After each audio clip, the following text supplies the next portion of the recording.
Hello, నమస్తే అండి. శ్రీమతి ఎద్దనపూడి సులోచనారాణి గారి హృదయగానం నవల 19వ భాగానికి స్వాగతం అండి. మృదుల గజపతి రాజు గారు వెళ్లిన వైపే చూస్తూ నిలబడిపోయింది. చేతిలో కాగితం ఒకసారి చూసుకుంది. ఊరు విడిచి వెళ్ళిపోమ్మని ఆయన చేసిన హెచ్చరిక గుర్తుకొచ్చింది. మరి ఈ ఉద్యోగపు ఆర్డర్ ఎందుకు ఇచ్చినట్లు? నీ పట్ల నాకెలాంటి కోపం లేదు, నేను నిన్ను అర్థం చేసుకున్నాను అని చెప్పటమా?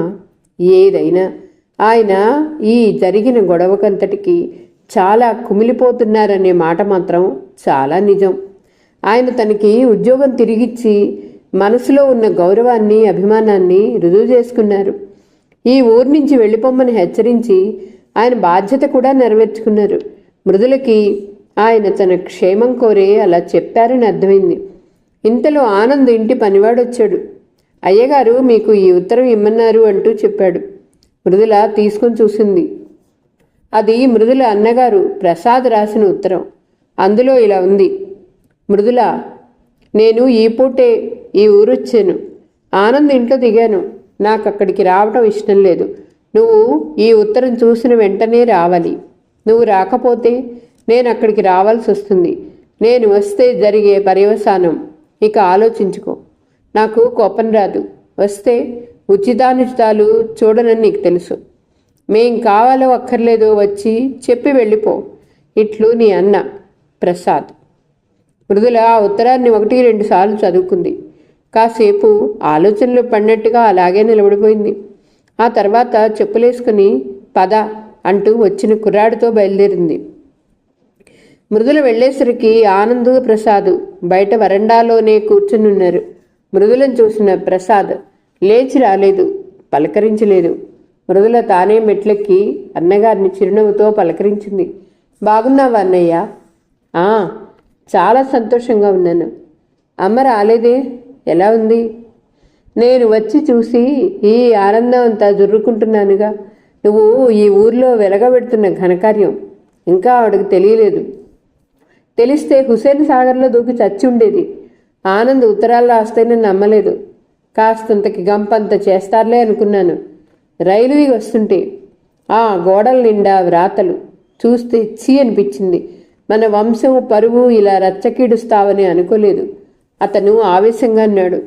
ప్రసాద్ ముఖంలో చెల్లెల గురించి చెడు విషయాలు విన్న ఆవేదన, బాధ స్పష్టంగా కనిపిస్తున్నాయి. ఆనంద్ ప్రసాద్ ఘర్షణగా మాట్లాడటం చూసి మెల్లగా అక్కడి నుంచి తప్పుకున్నట్టుగా లేచి లోపలికి వెళ్ళిపోయాడు. మాధవి కాఫీ తెచ్చిపోయి అక్కడ పెట్టి మృదులని పురుగును చూసినట్టుగా విదిలింపుగా చూసి అక్కడి నుంచి వెళ్ళిపోయింది. లోపల నుంచి వచ్చి మంజులు అక్కడే కూర్చుని వాళ్ళు ఏం మాట్లాడుకుంటున్నారో సిఐడిలా గమనిస్తూ ముఖానికి పేపర్ అడ్డం పెట్టుకుని కూర్చుంది. మృదుల అన్నగారి తిరస్కారానికి ఆవేశపడలేదు. చిరునవ్వుతో అనునయంగా, అన్నయ్య, స్కూల్లో కాలేజీలో చదువుతుండగా తెచ్చిన బహుమతులు, ప్రశంసలు, గౌరవం గుర్తు తెచ్చుకో. నువ్వు కూడా లోకంలా ఒక్కడిగా మాట్లాడితే ఎలా చెప్పు? ప్రసాద్ చర్రుమన్నట్టు చూశాడు. తను ఇంత అవమానంతో కుళ్ళిపోతుంటే ఎలా చిరునవ్వు నవ్వుతుందో. ఇంకెలా మాట్లాడమంటావు చెప్పు. ఈ ఘోరం వింటుంటే నా తల ఇక్కడే బద్దలు కొట్టుకు చావాలనిపిస్తుంది. అసలు నువ్వు ఆ హర్షకిరణ్ ఇంట్లో ఎందుకున్నట్టు? అతను నిలదీశాడు. అతను పరాయివాడు కాదుగా. అతను నేను పెళ్లి చేసుకోపోతున్నానని మీకు ఉత్తరం రాశానుగా. ఉత్తరం రాస్తే సరిపోతుందా? అమ్మా, నేను ఒప్పుకోవద్దా? అయినా అక్కడ హైదరాబాదులో ఇంజనీరు, డాక్టరు సంబంధాలు వస్తే నీకు పనికి రాలేదు. ఇతని మీద ప్రేమ వచ్చేసిందన్నమాట ఇంత తక్కువ కాలంలో. అతని కోసం నీ జీవితం నవ్వుల పాలు చేసుకుంటావన్నమాట. మృదులకి కథనితో వాదించటం అనవసరం అనిపించింది. అతని తప్పులేదు. అసలే ఆనంద్ ఉత్తరాలతో చిరాకుగా రైలు దిగి వచ్చిన ప్రసాద్కి ఊరి గోడల నిండా ఉన్న అపభ్రంశపు రాతలు మతిని చెడగొట్టి ఉండవచ్చు. అందుకే తన ప్రియమైన అన్నగారు తన మనసు అర్థం చేసుకోవటం లేదు. తను ఇలా ఎందుకు చేసిందో అర్థం చేసుకునేది పోయి లోకం పక్కన నిలబడి తను నిగ్గదీస్తున్నాడు. చెప్పుడు మాటలు ఎంత మతులు విరుస్తాయో ఇలా అన్నయ్యని చూస్తుంటేనే అర్థమవుతుంది. అన్నయ్యేనా ఇలా మాట్లాడేది అనిపించింది మృదులకి. నేను వెళ్తానన్నయ్య అంది. నువ్వు నాతో హైదరాబాద్ వస్తున్నావు. అతను ఆజ్ఞాపించినట్టు అన్నాడు. మృదుల నేను చిన్నపిల్లని కాదుగా అన్నట్టు నవ్వింది. ఇక్కడ నాకు ఉద్యోగం ఉందిగా అంది. అది ఓడిందటగా, ఇంకా ఇక్కడ ఎందుకు ఉండటం? కాలేజీ వాళ్ళు తీసేశారటగా. ఆ శుభవార్తని ఆనంద్ టెలిగ్రామ్ ఇస్తే పరిగెత్తుకొచ్చాను. ఇక్కడికి వచ్చే వరకు నువ్వు ఇంత ఘోరంగా నవ్వులాటగా లజ్జలేని దానిలా బతుకుతున్నావని నాకు తెలీదు. మృదుల ముఖం అన్నగారు విసిరిని అవమాన బాణాలకి ఎర్రబడింది. ఉద్యోగం పోలేదన్నయ్య, ఉంది. ఇంకా నన్ను బుకాయించాలని చూస్తున్నావా అరిచాడు.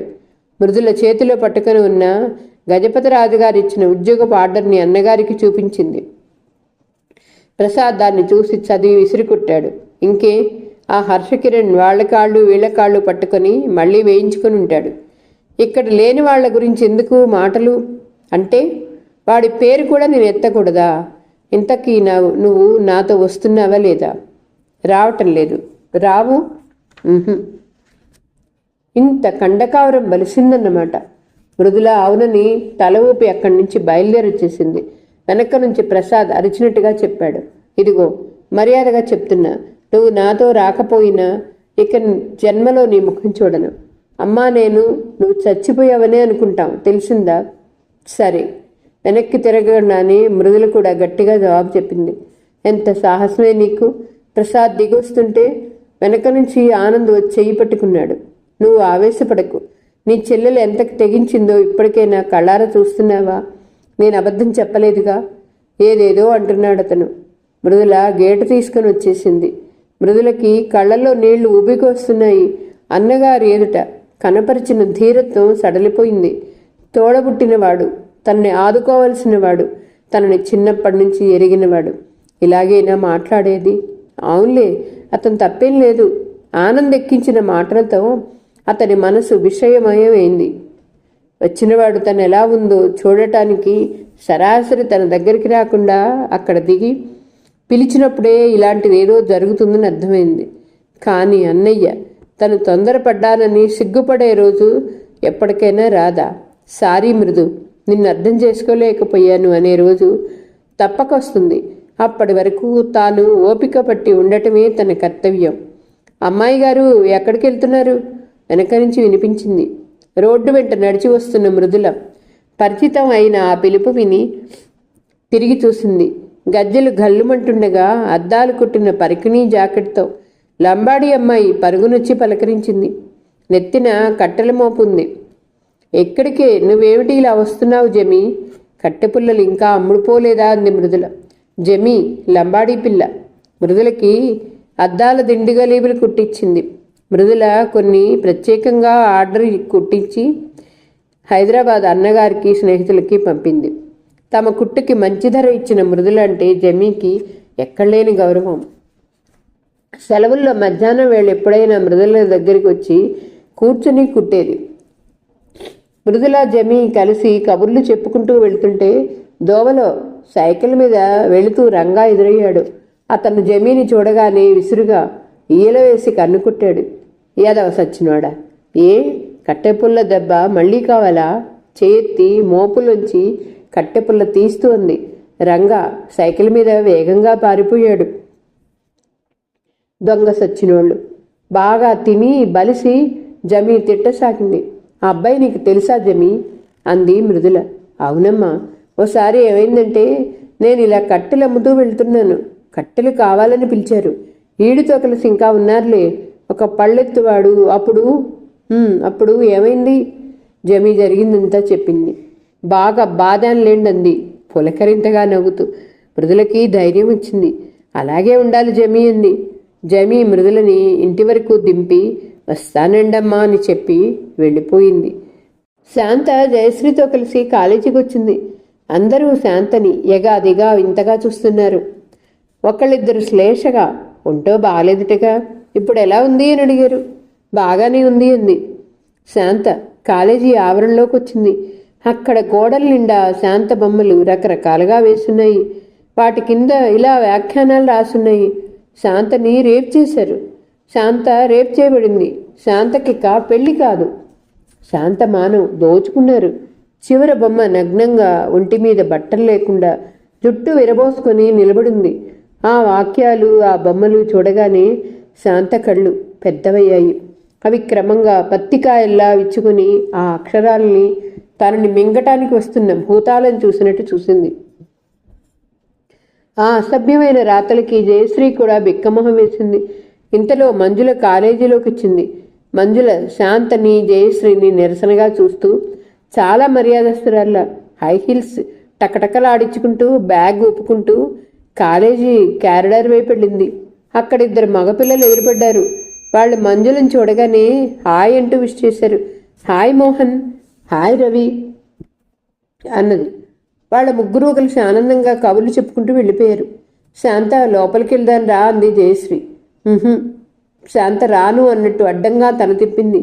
జయశ్రీ ఏదో అనే లోపలే శాంత గిరుక్కున వెనక్కి తిరిగి ఇంటికేసి బయలుదేరింది. సరాసరి ఇంటికి పరిగెత్తుకొచ్చిన శాంత ఆయాసపడుతూ ఏడుస్తూ రొప్పుతూ గదిలో అక్కడక్కడా ఉన్న తన పుస్తకాలన్నిటినీ తీసుకొచ్చి పెరట్లో కుప్పగా పోసి వాటి మీద కిరోసిన్ కుమ్మరించి అగ్గిపుల్ల గీసి అంటించింది. బగ్గున మండుతున్న ఆ మంటలకి ఎదురుగా నిలబడి పళ్ళు బిగించి కసి తీర్చుకున్న దానిలా చూసింది. ఇంతలో హర్షకిరణ్ ఇంటికొచ్చాడు. అతని చెల్లెల్ని ఏమీ అనలేదు, మౌనంగా ఉండిపోయాడు. అతనికి చెల్లెలి మనసు అర్థమవుతుంది. తాము ఎంత ప్రయత్నించినా శాంత ఆ భయంకరమైన సంఘటన మర్చిపోలేకపోతుంది. శాంత ఉన్నట్టుండి విరగబడి నవ్వసాగింది.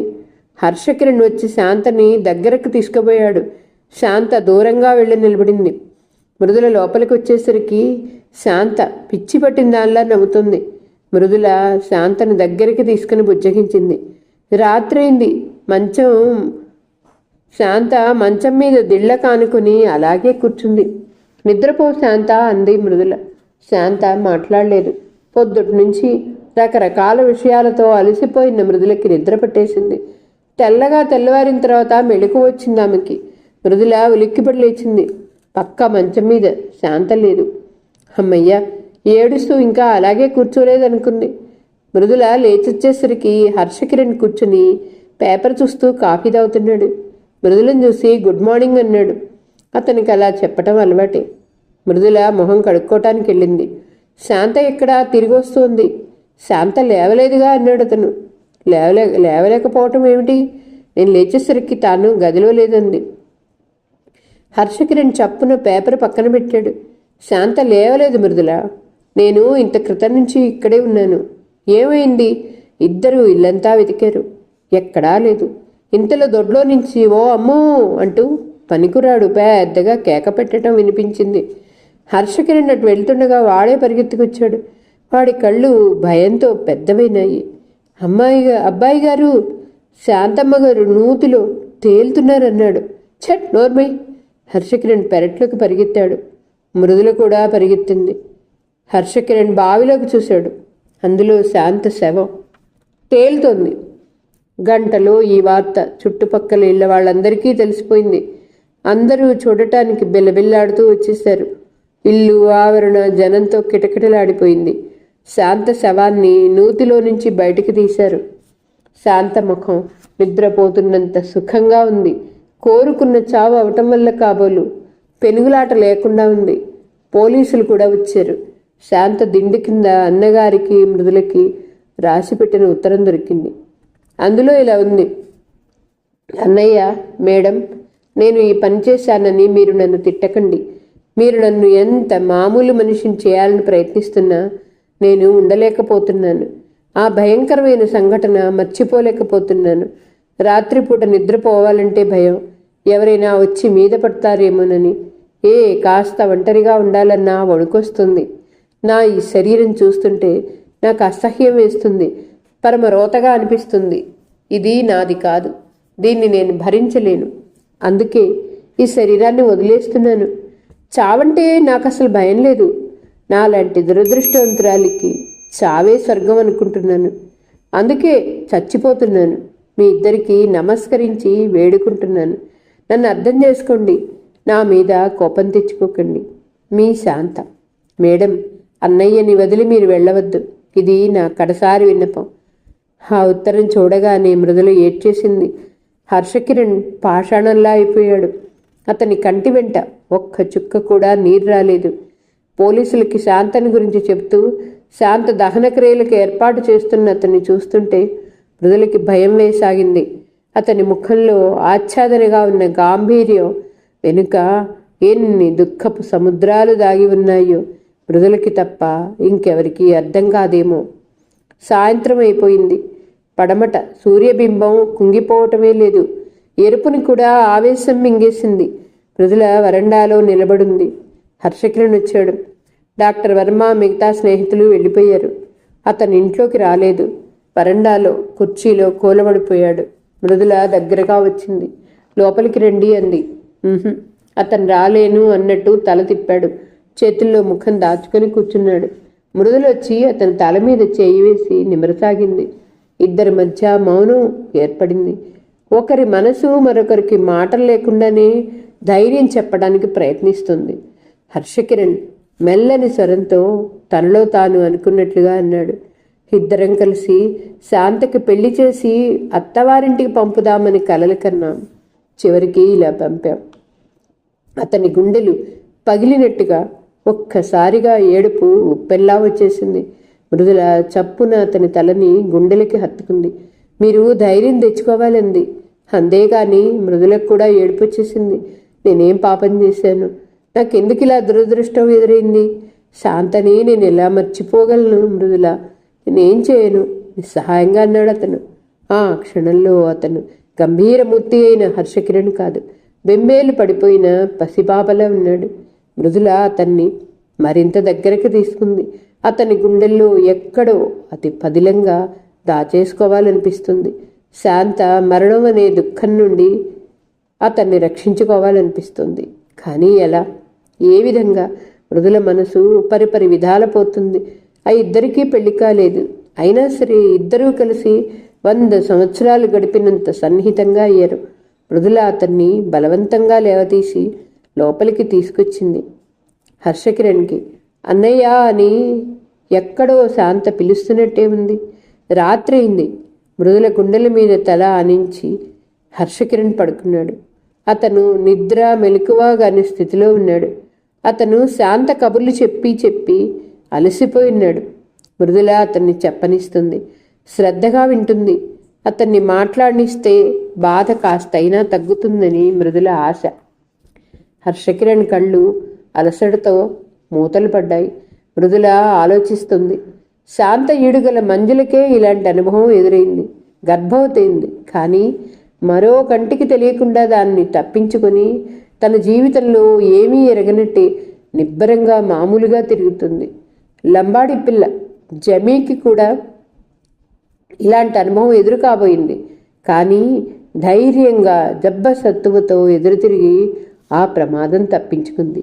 కానీ శాంత ఈ సంఘటనని మంజులా తీసిపారేయలేనూ లేదు, జమీలా ఎదుర్కోనూ లేదు. తనని తాను ఆహుతి చేసుకుంది. దానికి కారణం ఏమిటి? మధ్యతరగతి కుటుంబాల్లో మొండిగా పెనవేసుకున్న నమ్మకాలు. పెళ్లిగాని ఆడపిల్ల కన్యగానే భర్త దగ్గరికి వెళ్ళాలి అనే మూఢనమ్మకం. తన కన్యాత్వం పోయింది కాబట్టి తాను పెళ్లికి తగను అని శాంతకి నమ్మకం ఏర్పడింది. ఈ సమాజంలో పెళ్ళంటే ఆడపిల్లకి ఉండాల్సిన ప్రాధాన్యత, అమ్మాయి గుణగణాలు, వ్యక్తిత్వం, సంస్కారం తప్ప ఆమె కన్యాత్వం కాదని ఆడపిల్లలు గ్రహించే రోజులు ఎప్పుడొస్తాయో. ఒక విధంగా చూస్తే ఈ నమ్మకాలే మధ్యతరగతి జీవితాలకి పునాదిరాళ్ళు. కానీ ఒక్కసారి చూస్తే అవే కాళ్ల కింద భూమిని లాగివేసే అఘాయిత్యాలవుతాయి. శాంతకి తాను, హర్ష ఎంతో ధైర్యం చెప్పారు. కానీ ఏం లాభం? శాంత మనసులోకి తనంతట తాను ధైర్యం తెచ్చుకోలేకపోయింది. అందుకే బతకలేక ఆత్మాహుతికి అర్పణయింది. జీవితంలో ఏదైనా విషాదం జరిగితే అది తట్టుకునే మనస్థైర్యం కలిగి ఉండాలి. ఈరోజు కథ ఇంతటితో సమాప్తం అండి. మరలా తర్వాయి భాగంతో కలుద్దాం. నా కథ మీకు నచ్చితే please like, share, subscribe and comment. ఉంటానండి. పద్మావతి చావలి.